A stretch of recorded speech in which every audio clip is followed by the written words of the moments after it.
ધોરણ 8 સામાજિક વિજ્ઞાન પાઠ 3 ભારતનો પ્રથમ સ્વાતંત્ર્ય સંગ્રામ. સ્વાધ્યાય જોઈશું. ક્વેશ્ચન 1. નીચેના પ્રશ્નોનો ઉત્તર એક વાક્યમાં લખો. પહેલું છે, ઈસવીસન 1857ના સંગ્રામનો પ્રથમ શહીદ કોણ ગણાય છે?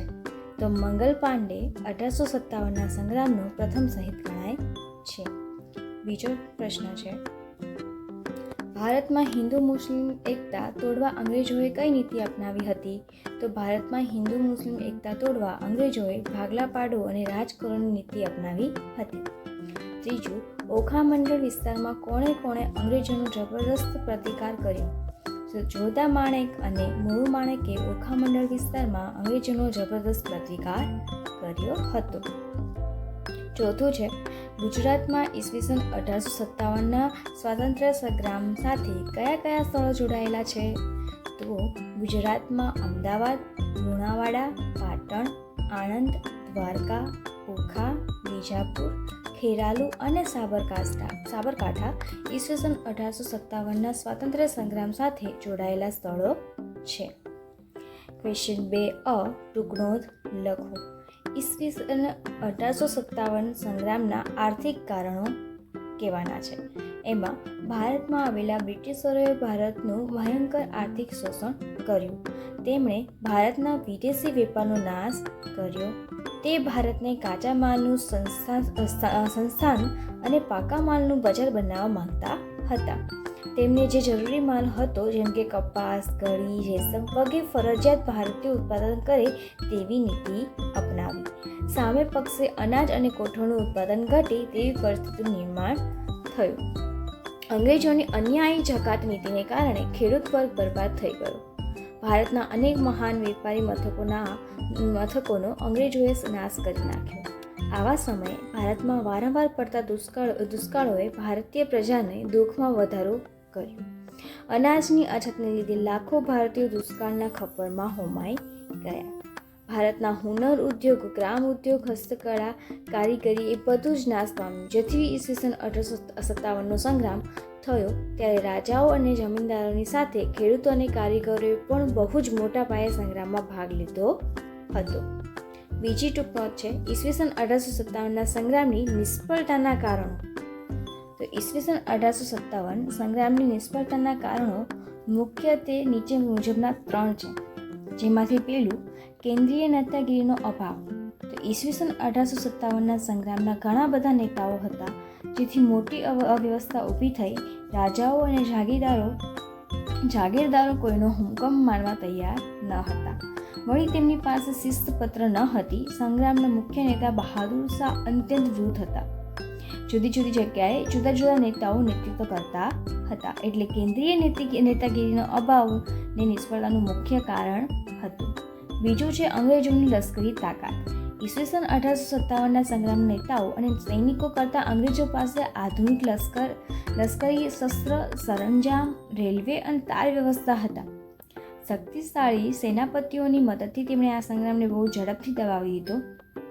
દરિયાઈ તાકાત હોવાને કારણે ઇંગ્લેન્ડનું નૌકાદળ બહારથી બહુ ઝડપથી પોતાના નવા સૈનિકો લાવવા સમક્ષ બન્યું.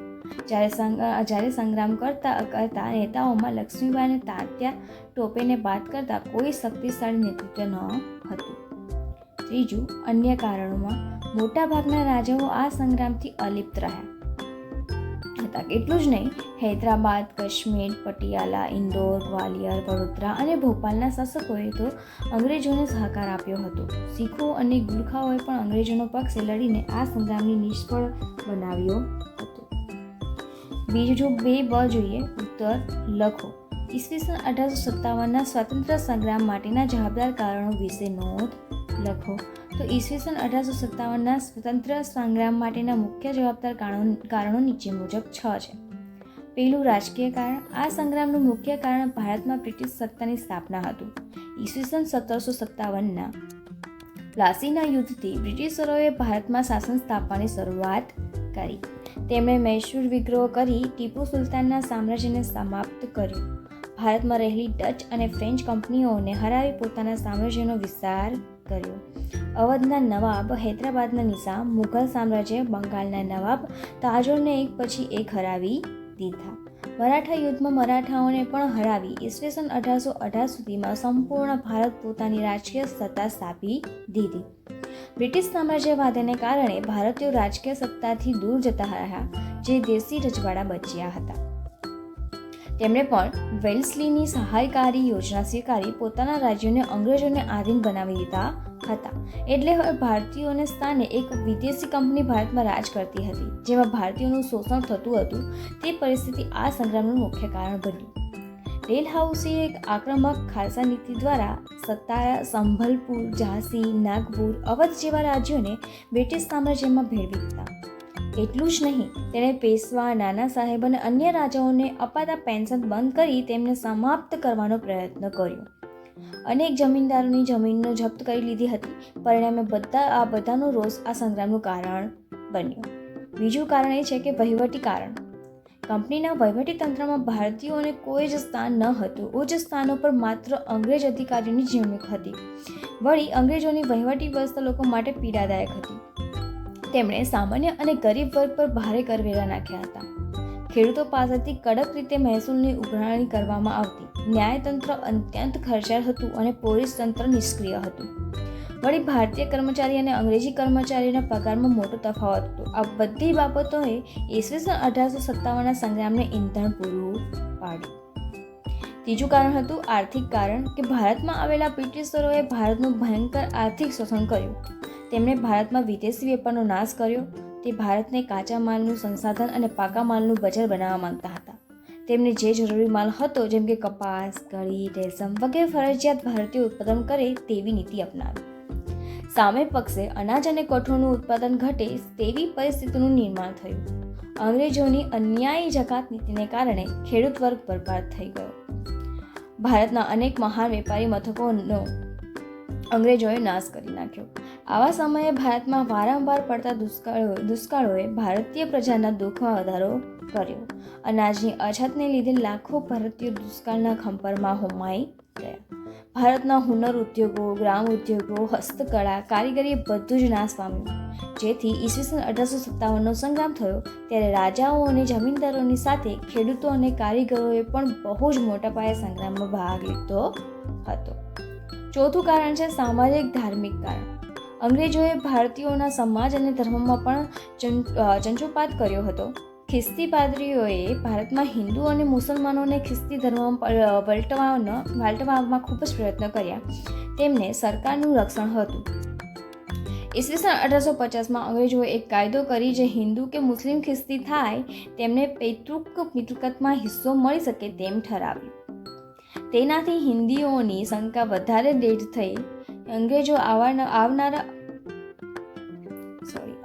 અવારનવાર ભારતીયો સાથે તિરસ્કારપૂર્ણ વ્યવહાર કરતા.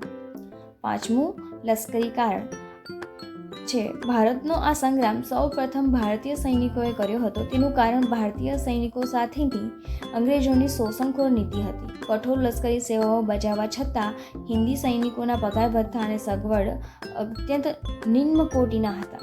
કોઈ પણ ભારતીય સૈનિક સુબેદારથી વધારે ઉચ્ચ હોદ્દો મેળવી શકતો નહીં. વળી અંગ્રેજોએ ભારતીય સૈનિકો સાથે કોઈ સામાજિક વ્યવહાર કરતા નહીં.